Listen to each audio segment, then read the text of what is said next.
Hello friends, आप लोग कैसे हैं। उम्मीद करते हैं आप लोग ठीक होंगे, आप लोग हेल्दी होंगे। आज एक क्वेश्चन है और वो क्वेश्चन ये है कि जो फिश होती हैं, मछलियां होती हैं, वो डिस्टिल्ड वाटर में सर्वाइव नहीं कर पाती, डिस्टिल्ड वाटर में उनकी डेथ हो जाती है। तो ऐसा क्यों होता है कि जो फिश होती हैं वो डिस्टिल्ड वाटर में अगर उनको रखा जाए तो उनकी डेथ हो जाती है। इसके पीछे रीज़न क्या है? तो इसके पीछे रीज़न समझने के लिए सबसे पहले हमें ऑस्मोसिस को समझना पड़ेगा। तो हम देख लेते हैं, मान लिया जाए कि ये कोई एक छोटा सा पॉट है, कोई छोटी सी बर्तन है ये, और इसमें इसमें डिस्टिल वाटर मान लिया जाए कि भरा हुआ है। और इस डिस्टिल वाटर में अगर हम किशमिश डालते हैं, हमने किशमिश डाला, तो क्या होगा, ये इस डिस्टिल वाटर में, ये जो डिस्टिल वाटर है इसके अंदर किशमिश है, तो इसमें हम जब इसको डाल देंगे किशमिश, तो ये जो बाहर का वाटर है ये इसके अंदर जाएगा। ये बाहर का वाटर इसके अंदर इसलिए जाएगा क्योंकि जो अंदर का इसका कंसंट्रेशन है ये हाई है और बाहर का जो कंसंट्रेशन है ये लो है। और ये जो किशमिश है इसकी जो लेयर है ये परमिएबल है, मतलब ये कि इससे वाटर आ सकता है और जा सकता है।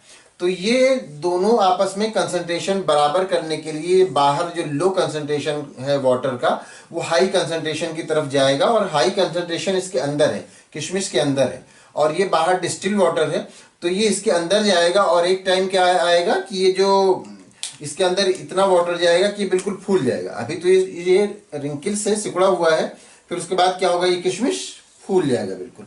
तो ये इसको ऑस्मोसिस कहते हैं। अंदर की तरफ जाता है तो इंड ऑस्मोसिस, बाहर की तरफ आता है तो एक्स ऑस्मोसिस। तो एक तो ये हो गया कि हमने डिस्टिल वाटर में एक किशमिश को डाला तो वो फूल गया। अब एक दूसरा और एक्सपेरिमेंट देख लेते हैं। एक और बर्तन लेते हैं हम यहाँ पर, और इसमें क्या करते हैं, इसमें हम साल्टी वाटर डाल देते हैं। ऐसा वाटर डालते हैं जिसमें बहुत साल्ट घुला हुआ है, तो इसको हम डालते हैं।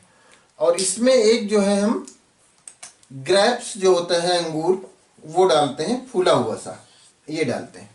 तो अब इसमें क्या है कि बाहर की तरफ ये जो वाटर है इसका कंसंट्रेशन ज्यादा है, क्योंकि इसमें हमने नमक घोल रखा है अच्छा खासा, हमने खूब इसमें नमक घोल दिया है, तो अब इसका कंसंट्रेशन ज्यादा हो गया, अंदर का कंसंट्रेशन इसके कम हो गया। तो अब क्या होगा, अंदर से वाटर बाहर की तरफ आएगा, अंदर से वाटर बाहर की तरफ आने लगेगा। बाहर जो साल्टी वाटर है इसमें आने लगेगा, इस ग्रेप्स के अंदर से वाटर आने लगेगा।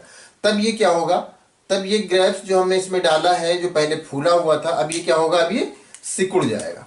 अब ये सिकुड़ जाएगा क्योंकि ऑस्मोसिस से इसके अंदर का जो वाटर था वो बाहर निकला, तो अब ये सिकुड़ जाएगा। इसको एक्स ऑस्मोसिस कहते हैं, जो अंदर जाता है उसको एंड ऑस्मोसिस कहते हैं। एनीवे, ये ऑस्मोसिस होता है कि जिसमें ये परमिएबल मेम्ब्रेन होती है जिससे वाटर क्रॉस कर सकता है, वो अंदर भी जा सकता है अगर, या बाहर आ सकता है, तो इसको ऑस्मोसिस कहते हैं। अब ये तो हो गया कि हमने यहाँ पर देखा कि डिस्टिल वाटर बाहर था और ये हमने इसमें किशमिश डाला था और ये सिकुड़ा हुआ था, लेकिन बाहर से वाटर अंदर गया और फूल गया। इसमें हमने देखा कि ग्रेप्स डाला था जो बिल्कुल फूला हुआ था और बाहर वाटर का कंसंट्रेशन ज्यादा था, साल्ट था, तो उसमें अंदर से वाटर बाहर की तरफ गया और ये सिकुड़ गया।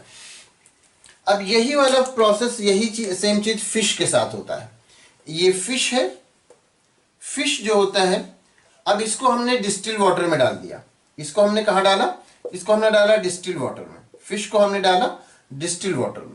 तो डिस्टिल वाटर में जब हम डालेंगे तो जो बाहर का वाटर का कंसंट्रेशन है और ये जो फिश है इसके जो बॉडी का फ्लूइड है, उन दोनों के कंसंट्रेशन में डिफरेंस आएगा। मतलब ये कि इसके अंदर का कंसंट्रेशन हाई होगा, बाहर का कंसंट्रेशन लो होगा।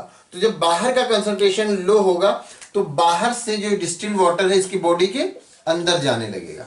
इसी तरह जैसे ये परमिएबल है और तो ये भी परमिएबल होगा और इसके अंदर जाने लगेगा। ये परमिएबल का मतलब ये कि इसमें से वाटर आ सकता है, जा सकता है, ये आप समझ लिए परमिएबल का मतलब है।